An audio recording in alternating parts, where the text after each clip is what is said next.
মুসলিম ল্যান্ডে অমুসলিম সংখ্যালঘুদের অধিকার।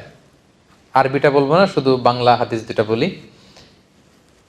দেশ মুসলিম, এখানে যদি সংখ্যালঘু অন্য ধর্মের হিন্দু থাকে, বৌদ্ধ থাকে, তাদের রাইটের ব্যাপারে দেখেন ইসলাম কতটা ভয়ঙ্কর হুঁশিয়ারি দিয়েছে। আল্লাহ রাসূল সাল্লাল্লাহু আলাইহি ওয়াসাল্লাম বলেন, হাদিসটা সহিহ, যে কেউ যদি কোনো সংখ্যালঘুর উপর অত্যাচার করে, তার উপর জুলুম করে, সে যেটার প্রাপ্য এটা থেকে যদি কেউ বঞ্চিত করে, তাহলে কিয়ামতের ময়দানে আমি রাসূল সাল্লাল্লাহু আলাইহি ওয়াসাল্লাম তার পক্ষে, ওই মুসলিমের বিপক্ষে বাদী হয়ে আল্লাহর কোর্টে দাঁড়াবো। সুবহানাল্লাহ পড়তে বললেন না?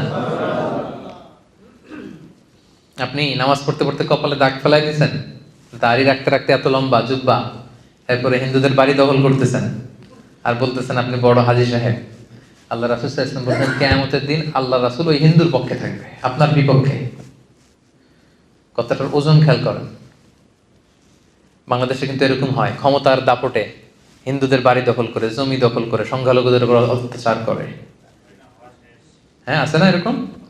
আল্লাহ রাসূল সাল্লাল্লাহু আলাইহি ওয়াসাল্লাম বলেছেন তুমি মুসলিম হও, তুমি হাজী হও, তুমি যেইটা হও, তোমার বিপক্ষে থাকবে আমার অবস্থান কিয়ামতের দিন। আচ্ছা, সোজা সাপটা একটা আনসার দেন, রাসূল সাল্লাল্লাহু আলাইহি ওয়াসাল্লাম যদি কারো বিপক্ষে বাদী হয়ে দাঁড়ায়, উপায় নেই। যার শাফাআত ছাড়া আমরা জান্নাতে ঢোকা কল্পনাই করতে পারি না, তিনি আমার বিপক্ষে, আল্লাহর সুপ্রিম কোর্টের ট্রাইব্যুনালে আমার বিপক্ষে, জান্নাতে যাওয়ার কোনো সুযোগ কি আমার সেদিন থাকবে? জন্য খবরদার। সংখ্যালঘুদের ব্যাপার দেখেন ইসলাম কত কঠিন হুঁশিয়ারি দিয়েছে। আমার হিন্দু ভাইরা, এই আলোচনা যদি কেউ আপনারা শুনেন, এটা যখন ইউটিউবে যাবে, রাসূল সাল্লাল্লাহু আলাইহি ওয়াসাল্লাম বলেছেন আপনাদের পক্ষে, সে 1400 বছর আগে আপনাদের পক্ষে, আপনাদের রাইটসের জন্য, আপনাদের অধিকারের জন্য রাসূল সাল্লাল্লাহু আলাইহি ওয়াসাল্লাম লড়াই করেছেন। স্পষ্ট ঘোষণা, সংখ্যালঘুদেরকে আক্রমণ করলে, এদের উপর অত্যাচার করলে, জুলুম করলে, এদের প্রাপ্য অধিকার থেকে বঞ্চিত করলে, আমি নবী কিয়ামতের দিন সংখ্যালঘুর পক্ষে দাঁড়াবো, তার বিপক্ষে দাঁড়াবো। হাদিস নাম্বার 1। হাদিস নাম্বার 2, আল্লাহ রাসূল সাল্লাল্লাহু আলাইহি ওয়াসাল্লাম বলেন কেউ যদি কোনো সংখ্যালঘুকে অন্যায়ভাবে হত্যা করে, কি করে? মানে এটা আরো ভয়ঙ্কর, এটা সহিহ বুখারীর হাদিস, হাদিস নাম্বার 6914। সংখ্যালঘুকে যদি অন্যায়ভাবে কেউ হত্যা করে, আল্লাহ রাসূল সাল্লাল্লাহু আলাইহি ওয়াসাল্লাম বললেন কিয়ামতের দিন সে জান্নাতে তো যাবেই না, জান্নাতের ঘ্রাণও পাবে না।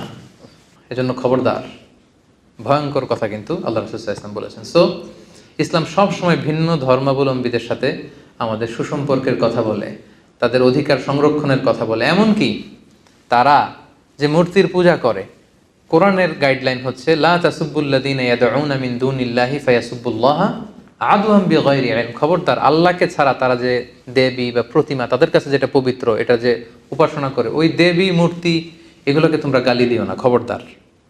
এটা কোরআনের ডোনস। কোরআনের অনেকগুলো খুব স্ট্রিক্ট ডুজ অ্যান্ড ডোনস আছে।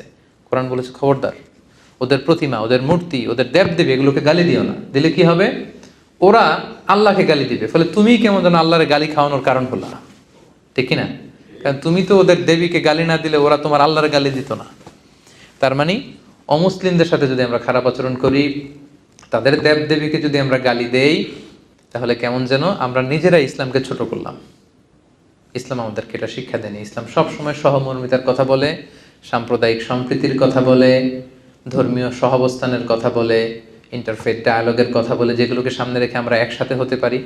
ইসলামের মৌলিক শিক্ষার সাথে অন্য ধর্মের সাথে যে শিক্ষাগুলো মিল আছে, এগুলোকে সামনে নিয়ে কিন্তু আমরা একসাথে বসতে পারি, একসাথে কাজ করতে পারি। তাহলে সংঘাত এগুলো কমে যাবে।